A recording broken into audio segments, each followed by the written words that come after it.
மற்றும் மேலவை உறுப்பினர்களுக்கு தற்போது வழங்கப்பட்டு வரக்கூடிய மாத ஓய்வூதியம் 30,000 என்பதை 35,000 ரூபாயாக 1/4/2025 முதல் உயர்த்தப்படும்.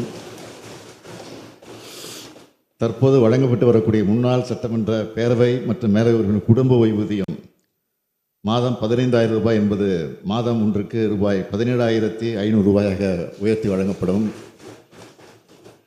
முன்னாள் சட்டமன்ற பேரவை மற்றும் மேலவை உறுப்பினர்களுக்கு தற்போது ஆண்டு ஒன்றிற்கு வழங்கப்பட்டு வரும் மருத்துவப்படி 75,000 ரூபாய் என்பது 1,00,000 ரூபாயாக உயர்த்தி வழங்கப்படும். ஏற்கனவே இந்த ஆண்டின் மருத்துவப்படி தொகை வழங்கப்பட்டுள்ளது. மீதம் 25,000 ரூபாய் இதற்கான விதிகள் திருத்தம் பெற்று பின்னர் வழங்கப்படும் என்பதை முன்னாள் எம்எல்ஏக்களுக்கு ஓய்வூதியத்தை உயர்த்தி வழங்கப்படும் என்று சட்டப்பேரவையில் முதலமைச்சர் மு.க.ஸ்டாலின் அறிவிப்பு வெளியிட்டிருக்கிறார். விவரங்களை செய்தியாளர் நந்தினி வழங்க கேட்கலாம். நந்தினி, முதலமைச்சர் மு.க.ஸ்டாலின் வெளியிட்டுள்ள இந்த அறிவிப்பு குறித்து பதிவு பண்ணுங்க. வணக்கம். முன்னாள் சட்டமன்ற உறுப்பினர்களுக்கு ஓய்வூதியம் மற்றும் மருத்துவப்படி உயர்த்தி வழங்கப்படும் என சட்டப்பேரவையில் தமிழ்நாடு முதலமைச்சர் மு.க.ஸ்டாலின் அறிவிப்பு வெளியிட்டிருக்கிறார்.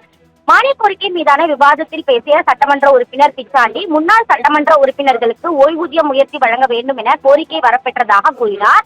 அப்போது எழுந்து பேசிய தமிழ்நாடு முதலமைச்சர், முன்னாள் சட்டமன்ற உறுப்பினர்கள் அதே போன்ற மேலவை உறுப்பினர்களுக்கு தற்போது வழங்கப்பட்டு வரக்கூடிய ஓய்வூதியத்தை உயர்த்தி வழங்க வேண்டும் என தொடர்ச்சியாக கோரிக்கைகள் முன்வைக்கப்பட்டதாகவும், அதனை பரிசீலனை செய்து முன்னாள் சட்டமன்ற பேரவை மற்றும் மேலவை உறுப்பினர்களுக்கு தற்போது வழங்கப்பட்டு வரும் மாத ஓய்வூதியம் 30,000 என்பதிலிருந்து 35,000 உயர்த்தி தமிழ்நாடு முதலமைச்சர் அறிவிப்பு வெளியிட்டிருக்கிறார். இந்த நடைமுறை ஏப்ரல் 1ஆம் தேதி முதல் உயர்த்தப்படும் எனவும் தெரிவிக்கப்பட்டிருக்கிறது. அது மட்டுமல்லாமல் குடும்ப ஓய்வூதியம் ஏற்கனவே 15,000 ரூபாய் வழங்கப்பட்டு வந்த நிலையில் தற்போது 2,500 ரூபாய் உயர்த்தி 17,500 ரூபாயாக வழங்கப்படும் எனவும், ஆண்டு ஒன்றுக்கு வழங்கப்பட்டு வந்த மருத்துவப்படி 75,000 1,00,000 உயர்த்தி வழங்கப்படும் எனவும் தமிழ்நாடு முதலமைச்சர் அறிவிப்பு வெளியிட்டிருக்கிறார். அந்த வகையில்தான் முன்னாள் சட்டமன்ற பேரவை மற்றும் மேலவை உறுப்பினர்களுக்கு மாத ஓய்வூதியம் 30,000 35,000 ரூபாயாக உயர்த்தி வழங்கப்படும் என தமிழ்நாடு முதலமைச்சர் தற்போது அறிவிப்பு வெளியிட்டுள்ளது குறிப்பிடத்தக்கது. விவரங்களை வழங்கியதற்கு நன்றி நந்தினி.